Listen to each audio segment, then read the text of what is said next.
If this list was released 2 weeks from now, I can tell you as a certainty that the top spot would be occupied by Roman Reigns versus Jey Uso. It's not very often that we see a SummerSlam story be on the receiving end of an all-time epic build, the kind usually reserved for WrestleMania. A lot of the time in recent years, the SummerSlam card would be thrown together before the show without much thought, despite being WWE's second biggest show of the year. This, of course, is your notification that you won't be seeing matches like Dean Ambrose versus Dolph Ziggler during the next 11 minutes. However, when WWE has a clear goal in mind, they can give us a SummerSlam build that would indeed convince you that this is the WrestleMania of the summer. Here's to more positive lists! I'm Tempest, hailing from partsFUNknown, and these are the 10 greatest SummerSlam builds in WWE history. But before we get on with our list, make sure of course that you like this video if you haven't already, and make sure you're subscribed to partsFUNknown. We are oh so close to our 250,000 subscriber goal, where we're going to be playing a 4-player MyGM mode in WWE 2K23. You won't want to miss it, so get us to 250,000 today.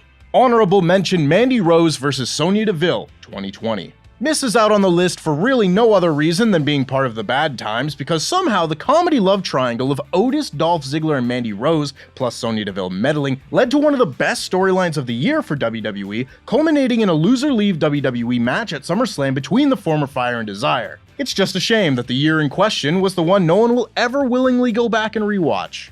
Number 10, Randy Orton versus Kofi Kingston 2019. We begin with the butt-ass WWE Championship match from SummerSlam 2019 between Kofi Kingston and Randy Orton. I mean, it's not their fault this match is a bullshit count-out finish only designed to stretch out this story for a rematch, because the story behind this match deserves so much more. Such is the story with much of Kofi's reign, really. Anyway, positivity. In 2009, Kofi Kingston looked poised to be a new top guy. He ruined Randy Orton's new car, was the sole survivor of a pretty good elimination match, and boom dropped Randy through a table at Madison Square Garden. Everything's looking up, right? Well, then Orton beat him at TLC, shouted stupid when Kofi forgot the finish of a Raw match, and bada bing bada boom, back to the mid-card for another decade you go, Kof.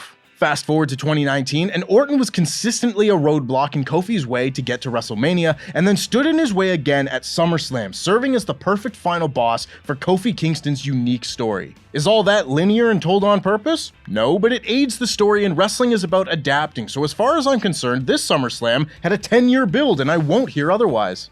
Number 9, Team WWE versus The Nexus 2010. It may be becoming apparent that a stellar build does not a great match guarantee. However, let's take that negativity and put it right in the dumpster, and instead focus on the imagination-capturing run of The Nexus from June of 2010 until that infamous match at SummerSlam. So few times have there ever been such an instance of WWE getting an instant influx of new stars all at once. And unfortunately, even rarer are the times that has worked out, but you stay in that dumpster negativity. The former rookies of Season 1 of NXT arrived at the end of Raw, Viewer's Choice, and wreaked havoc and continued to do so in the coming weeks and months, taking out legends like Bret Hart, Ricky Steamboat, like the heinous bastards they are, and also Vince McMahon.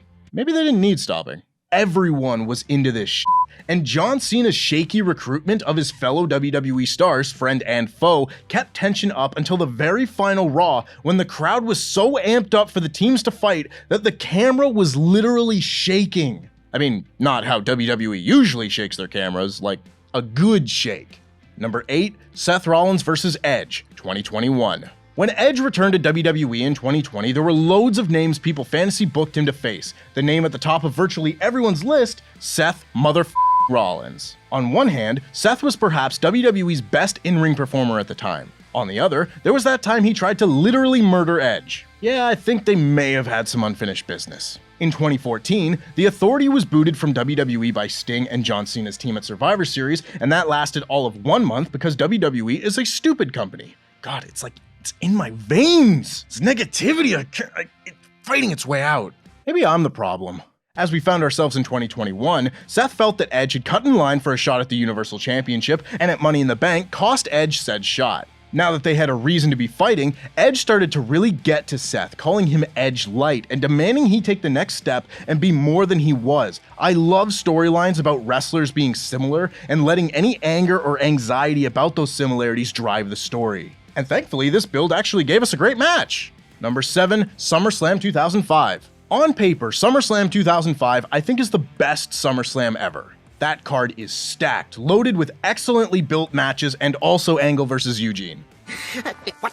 Would you get out of here? SummerSlam '05 has the quadruple feature of the excellently soap opera Mysterio family custody battle, the blisteringly blurred lines of Matt Hardy and Edge's love triangle with Lita, the increasingly ridiculousness of The Undertaker's year-long rivalry with Randy Orton, and quite possibly the most entertaining promo work of Shawn Michaels' second WWE run, building up his climactic match with Hulk Hogan. HBK's heel run in the summer of '05 was a thing of beauty. The heel turn on Hogan, the Larry King parody, and, of course, Who's Your Daddy, Montreal? It is a loaded show, and I haven't even mentioned the world title matches. Best ever on paper. If only there weren't little things wrong with the big matches. Hey! Number 6, Edge vs. The Undertaker, 2008.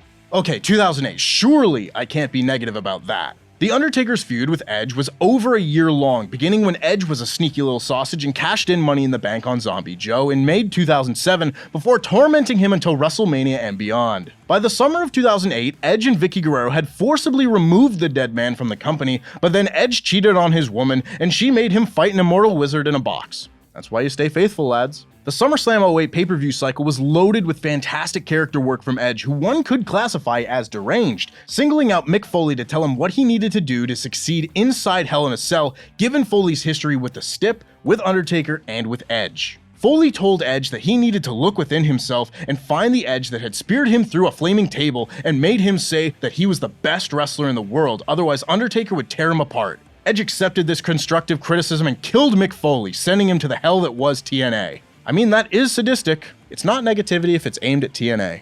The whole build was incredibly psychological, with Edge at the forefront, one of the best storytellers of his time.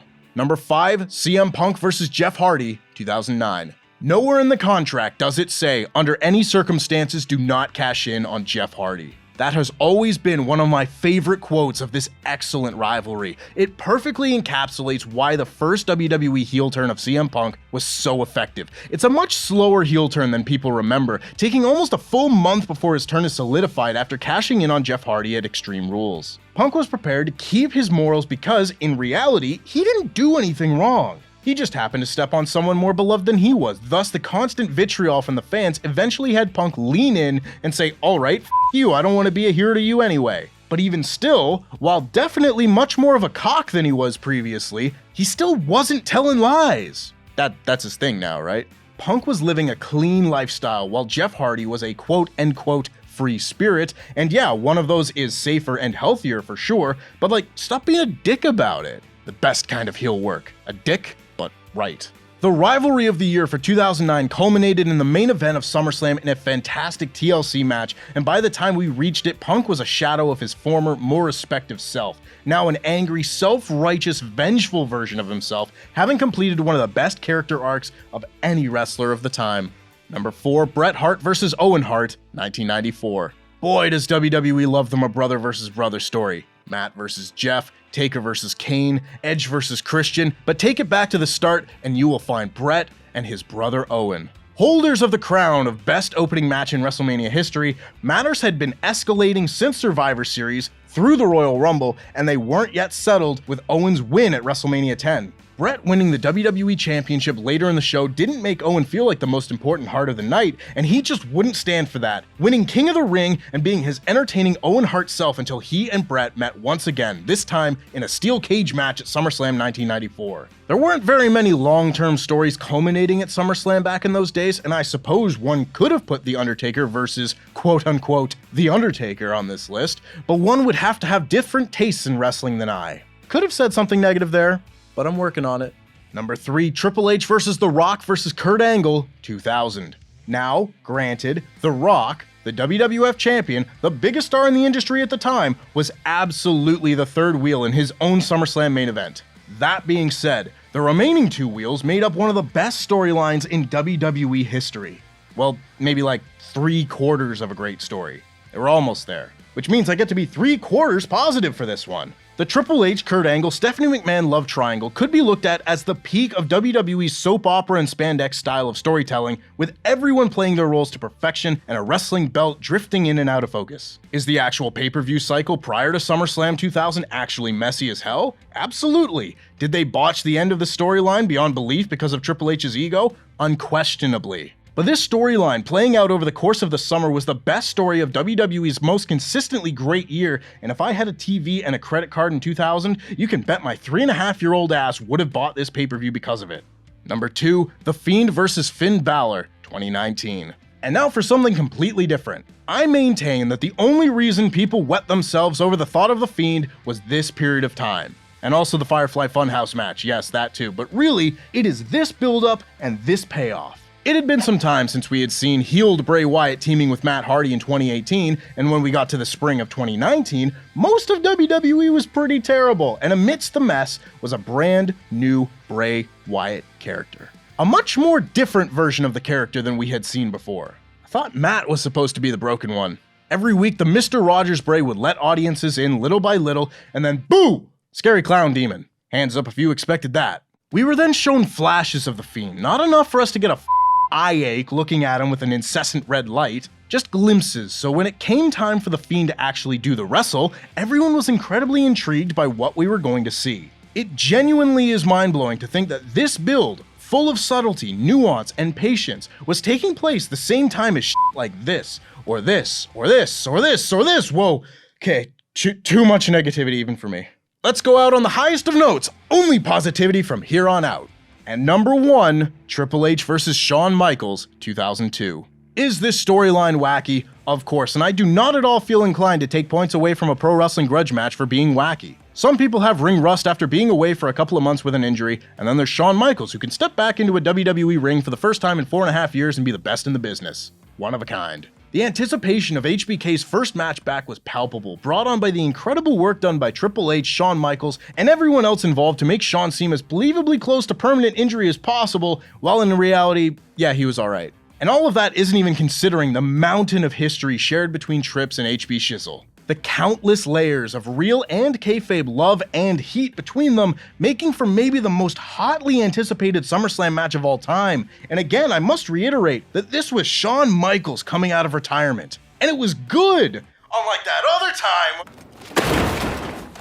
And that's our list. Make sure, of course, that you like this video, subscribe if you haven't already, and check out this clip from last week's list. The WWE Championship is the most prestigious title in all of pro wrestling, with some of the greatest and most important reigns in all of wrestling history. But those are reigns that we talked about last week. Those reigns, those were the Roman reigns. These reigns, these are the Luther reigns, the absolute worst reigns of the last 60 years.